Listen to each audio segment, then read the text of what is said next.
السلام عليكم عليكم يا السلام عليكم عليكم يا السلام عليكم عليكم يا. Coucou à tous, j'espère que vous allez bien.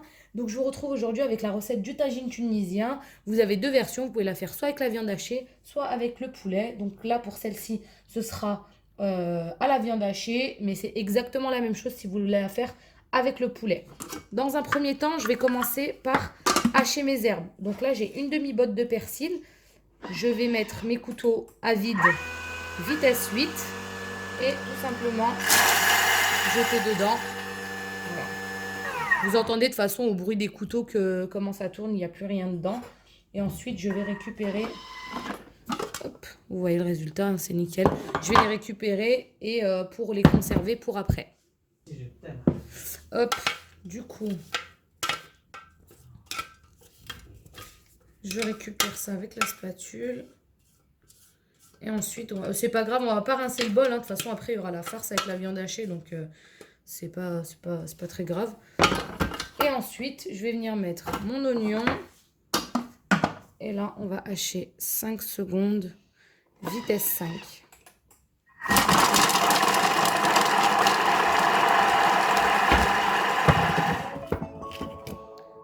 Comme d'hab, on fait revenir un peu.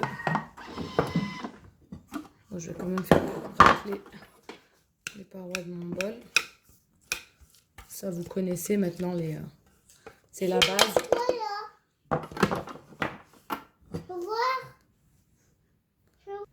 Donc, je vais mettre 25 grammes d'huile d'olive. Bon, allez, soyons fous, 30 grammes. Et on va faire revenir les oignons. Donc là, comme d'habitude, pendant 2 minutes 30 à 90 degrés et vitesse mijotage. Donc, au début, j'ai commencé par faire frire des cubes comme ça de pommes de terre. Donc, je les ai juste salés et poivrés. Et il y a 2 grosses pommes de terre. Après, vous pouvez utiliser directement des rissolés si vous voulez vous faciliter. Donc, moi, franchement, je préfère quand c'est frit. Si vraiment vous préférez un côté plus light, vous pouvez les faire cuire une quinzaine de minutes dans le panier cuisson pour que ce soit des pommes de terre à la vapeur. Mais honnêtement, c'est meilleur quand c'est comme ça. Voilà, donc là, mes 2 minutes 30 sont passées. Les oignons qui ont commencé à revenir. Du coup, là, je vais mettre ma viande hachée. Oups. Donc voilà, j'ai environ 500 grammes avec mes épices. Donc là, je sais que je vais avoir la question. J'ai du tebel. Donc le tebel, c'est une épice tunisienne. C'est un mélange, ça varie vraiment en fonction des régions. C'est un mélange de coriandre, franchement de plein d'épices. Donc si vous connaissez des tunisiennes, vous pouvez leur en demander qu'elles vous en donnent. Sinon, vous pouvez remplacer par de la coriandre moulue tout simplement ou du ras el hanout.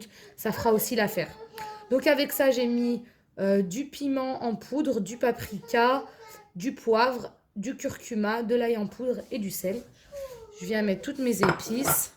Ensuite, je mets une bonne cuillère à café de concentré de tomate. Quand je vous dis une bonne cuillère, n'hésitez pas, hein, c'est une bonne cuillère. Je vais ajouter à ça vraiment un tout petit peu, un petit fond d'eau. On va dire 20 grammes d'eau. Et je vais faire revenir le tout pendant 8 minutes. À 120 degrés. Là, on n'oublie pas le sens inverse. Et on met la vitesse mijotage. Et après, en fait, ce sera juste du rassemblage. Il faudra tout mélanger. Donc là, avec mes 300 grammes de pommes de terre, je vais ajouter le persil.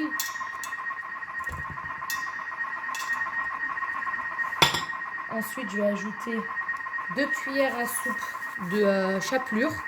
Après, vous pouvez utiliser de la chapelure maison. Hein. Moi, franchement, j'avais déjà un paquet ouvert. Voilà. 2 cuillères à soupe de chapelure.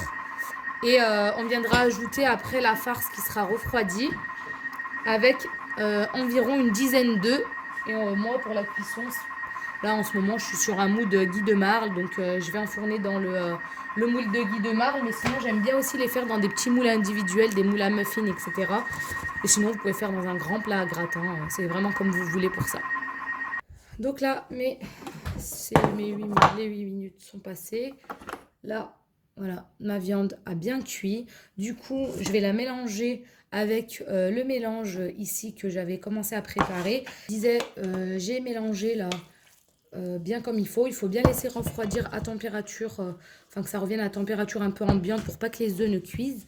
Et ici, j'ai préparé dans mon moule en fait des bouts de fromage type vache qui rit que j'ai disposé. Et ensuite, une fois que j'aurai mis mon mélange, j'en remettrai aussi par-dessus. Donc, je les ai préparés comme ça, c'est prêt.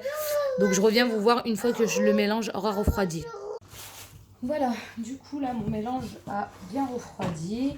Je vais commencer à ajouter mes œufs donc, en mélangeant bien comme il faut. Et aussi, il faudra du fromage râpé.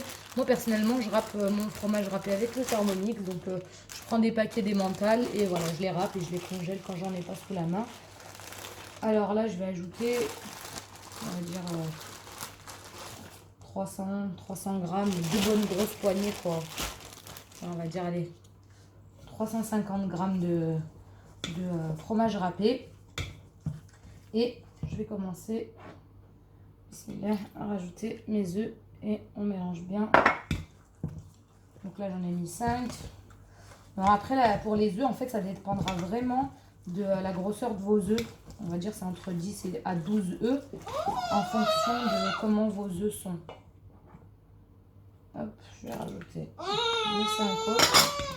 Et après, une fois avoir bien mélangé tous vos œufs, et ben vous voyez si en fait vous en avez besoin d'un ou deux de plus. Faut pas que la consistance soit trop liquide, mais il faut pas que ce soit trop épais. Moi, je pense que là, je vais en ajouter par exemple, vous voyez, la consistance, elle n'est pas encore assez liquide. Je pense que je vais ajouter un ou deux œufs. Je vais voir. Je vais déjà commencer par en ajouter un, c'est sûr. Donc là, je vais ajouter encore un œuf. Peut-être que ça va suffire un œuf finalement.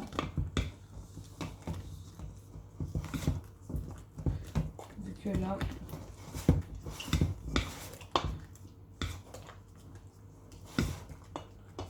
voilà, bon allez, on va ajouter le dernier. Voilà, donc là, moi, pour mon mélange, j'ai mis 12 œufs. Donc, c'est des œufs de calibre moyen. Après, ça dépendra de la grosseur de vos œufs. Si vous utilisez des œufs qui sont très gros, mettez-en plutôt 10. Si vous utilisez des œufs petits, par contre, mettez-en même plutôt 14. Et si, comme moi, ils sont de calibre moyen, mettez-en 12. Donc, voilà, vous voyez la texture que ça doit vous donner. C'est quand même assez liquide, hein, pas que ce soit trop épais. Et donc là, je vais venir mettre dans mon moule. Ça va même peut-être m'en faire trop pour celui-là.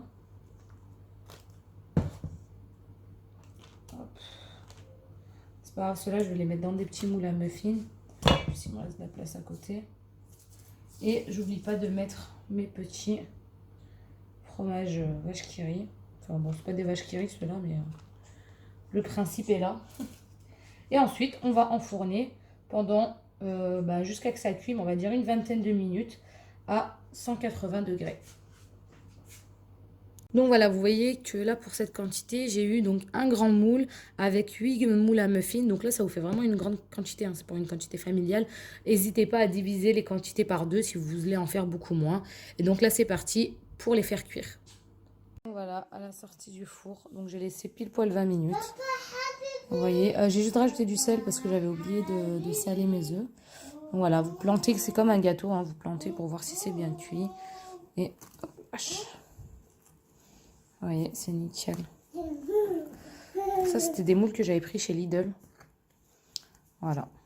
Donc là, je vous montrerai le résultat une fois bien tout démoulé. Donc voilà, la cuisson du tagine est finie. Vous pouvez couper et manger ça pour plusieurs. J'espère que la recette vous a plu. Je vous retrouve bientôt avec plein d'autres recettes, Inch'Allah. Salam alaikum. Abonnez-vous à ma chaîne, activez la cloche pour ne rien manquer et vous pouvez me retrouver sur Facebook, Instagram et Snapchat. À bientôt!